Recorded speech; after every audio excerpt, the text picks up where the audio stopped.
This is Jamie Lee Komorowski, who was convicted on 2 counts of murder for killing newlywed bride Samantha Miller on her wedding night and injuring 3 others, including Miller's new husband, Eric Hutchinson. You have ruined so many people's lives.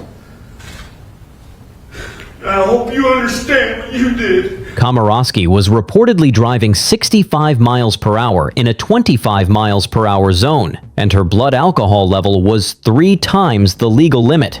Here are the bride's family delivering victim impact statement. For the rest of my life, I'm gonna hate you. And when I arrive in hell and you come there, I'll open the door for you. You have ruined so many people's lives. And I hope you understand what you did, because you've taken no responsibility for what you've done. You can apologize all you want later. I will not listen to a word. It's not worth it. I think about that night every single day. In the last moments I had with Sam on the golf cart. She told me she didn't want the night to end. And I kissed her on the forehead. And then the next thing I remember is waking up in the hospital. I see my mom's face, still wearing the wedding dress from the night before. Komorowski acknowledged her struggle with alcohol addiction, and after securing a plea deal, the judge proceeds to deliver her sentence. On the offense of felony DUI with death, you're sentenced to the State Department of Corrections for a period of 25 years and $10,100 provided upon the service of 25 years. This is Michael Rhine, a St. Augustine man convicted for 3 counts of vehicular manslaughter that killed unborn twins and their uncle. Reportedly, Rhine was driving his Toyota Tacoma in the wrong direction on State Road when he collided into a Toyota Tundra with 6 people inside. One of the surviving victims, Raquel Haralambu, spent 2 months in the ICU undergoing surgeries. This is Raquel speaking. My heart is letting you know that I don't hate you. I want to, but I can't. Because God has told me to forgive, but I will never forget. Now, Michael delivers a statement of remorse. I ask God every day, why was I not taken instead of the ones that were? Your Honor, I hate myself every day for the void that has been left. The judge did buy his remorse, but that wasn't enough to cause the judge to pass a lesser sentence. No matter what sentence I impose, no matter how long I put you in prison, you were never going to escape. The judge sentenced him to 41 years in prison. This is Jordan Fuss, convicted of DUI manslaughter that killed 6-year-old Santiago Mondragon, who was in the back seat of his mother's car. Red light cameras captured Fuss driving an Infiniti sedan, traveling between 92 and 108 miles per hour in a 45 miles per hour zone, when he slammed into their car, splitting it in half. Reportedly, his blood alcohol level was nearly 3 times the legal limit. Now you see Fuss apologizing to the family. So sorry. I wish it was me. He did not deserve it. I did. This is now the kid's father, testifying through an interpreter the depths of their grief. May God forgive you, because I can't. He didn't just take my son's life, he took mine too. And here comes the moment Fuss knew he would go away for a long time. Imposes the lowest permissible prison sentence allowable by Florida's Criminal Punishment Code, 14.625 years. This is Blake Talman, a 22-year-old whose reckless choice to drink and drive ended the life of 53-year-old Donna Chen. Talman had been drinking heavily. His blood alcohol level tested nearly 3 times the legal limit. After crashing once, he sped away. Moments later, his vehicle lost control, went off the road, and struck Donna Chen, who was jogging, killing her instantly. Chen was a nurse, a wife, and a mother of 3. Her family described her as the heart of their home, someone who gave her life to caring for others. Here you see Blake delivering his speech before his sentencing. I never set out to hurt anybody. I'm very sorry for everything that's happened. If I could give my own life, I would. It's just for you guys to have Donna back for 1 second. Nothing can fix what has been done. His words did mean something to Donna Chen's family, and here's what they had to say. When he made that statement today, it was a very big exhale for me to say, okay, he did the right thing there, and I do think he was genuinely sorry. I think that's huge. The judge sentenced him to 15 years in prison and 5 years of probation. This is Amber Pereira, a 31-year-old woman whose reckless driving destroyed an entire family. Reportedly, Pereira was driving at 121 miles per hour on the Leroy Selman Expressway in Tampa, intoxicated with both alcohol and drugs before the crash. She slammed into a Hyundai carrying the Felipek family, killing Louise, Rita, and their 8-year-old daughter, Georgia. The third car driver involved survived, but the damage was done. I wake up several times at night from pain, but also from nightmares. My nightmares include being left at the scene, abandoned at the scene, screaming for help when you weren't there. Here, you can see Rita's father not holding back his anger. You've taken everything from us. You can't give it back.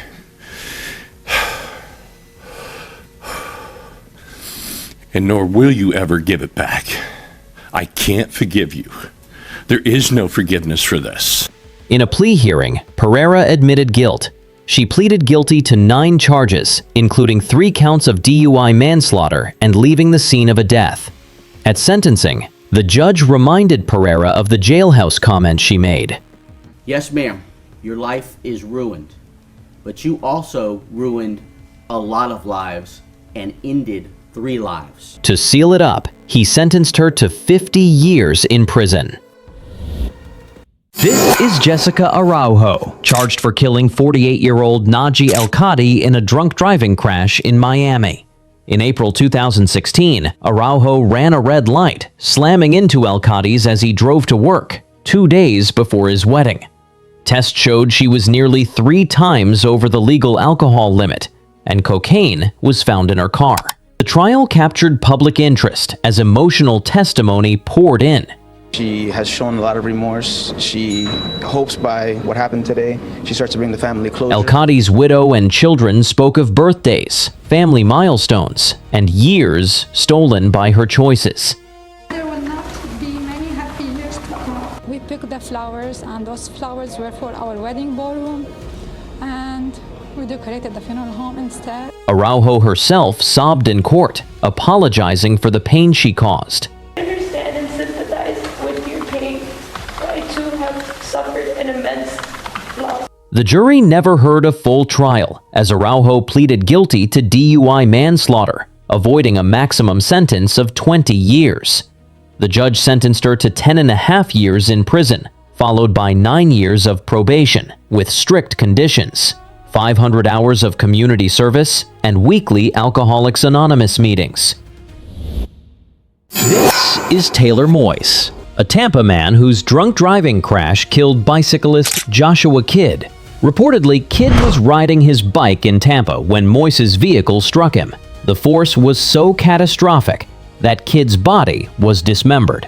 Investigators say Moyse was driving 109 miles per hour in a 35 zone.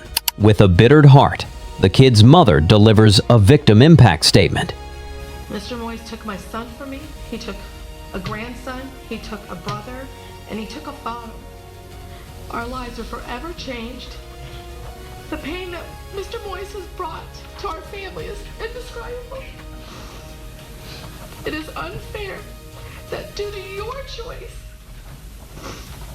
that I'll never see my son.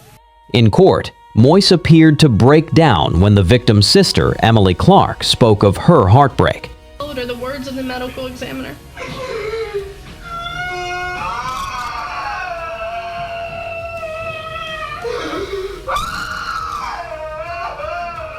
He had to be moved out of the courtroom and brought back minutes later for sentencing. The judge imposed a sentence of 12 years in prison, followed by 11 years of probation. This is Felicia Sunshine Lazo, who killed Dr. Ghada Mustafa in a high-speed crash in Dearborn, Michigan. In July 2024, Lazo drove 117 miles per hour in a 35 zone. She ran a red light and hit Mustafa's car. The impact killed her instantly. Dr. Mustafa was a physician, a wife, and the mother of 3 young children. She has 3 children that are under the age of 5 that have to face a world without their mom. And I don't think you can put time on that. Here you see her brother-in-law leaving comments for the media. With Ghada, she was ready to help anybody. You can go to her for anything. Even her old-time classmate had a lot to say. Known her since kindergarten. Was always one of the smartest girls in our class from elementary to high school, throughout college. Lazo broke down during the hearing, and here's what she told the victim's family. You may not be ready to hear from me or accept my apology. Still, I wanted to say from the deepest place in my heart, I'm so sorry for your loss. The judge sentenced her to 6 to 15 years in prison. For the family, the sentence could not replace the life lost. To see someone that we think probably should have got a bigger sentence or to the fullest extent, and for us to deal with it, it's too much. This is Jennifer Xavier, a San Diego woman whose choices behind the wheel left her best friend to drown. It was 2018. The night was dark along Interstate 5 near SeaWorld Drive. Xavier had been drinking. Witnesses say she was swerving when her car suddenly veered off the road. The vehicle barreled down an embankment and plunged into Tecolote Creek. Water surged into the cabin as the car flipped upside down. Inside, 21-year-old Sydney Waller was trapped. Xavier managed to escape. Instead of calling for help, she left the scene. Her friend was still inside, strapped in, fighting for air. First responders arrived minutes later. They found the car submerged, Waller hanging upside down in rushing water. She was pulled out and rushed to the hospital. It was too late. Days later, she died. In court, the victim's family were devastated by her actions and did not hold back their rage. How different would this world be if you had decided to make the right decision, not to get behind the wheel and not to leave my daughter in the creek to drown? How could you leave Sydney to die? I can only imagine how scared and frightened Sydney was while trapped under water, not knowing where the exit was. I hope that is what prison is going to feel like for you. I truly hope you learn from your experience, because 2 families have been torn apart because of you. Xavier showed remorse at sentencing. I drank and I drove, and I can't tell you enough how regretful I am for that. I'm sorry for all the pain and anger you all feel. I'm sorry for taking Sydney away. There's nothing I can do to ever make up for this. But the courtroom was unmoved. The jury found her guilty of second-degree murder, DUI causing injury, and hit and run. The judge sentenced her to 19 years to life in prison, later raised to 23 years to life.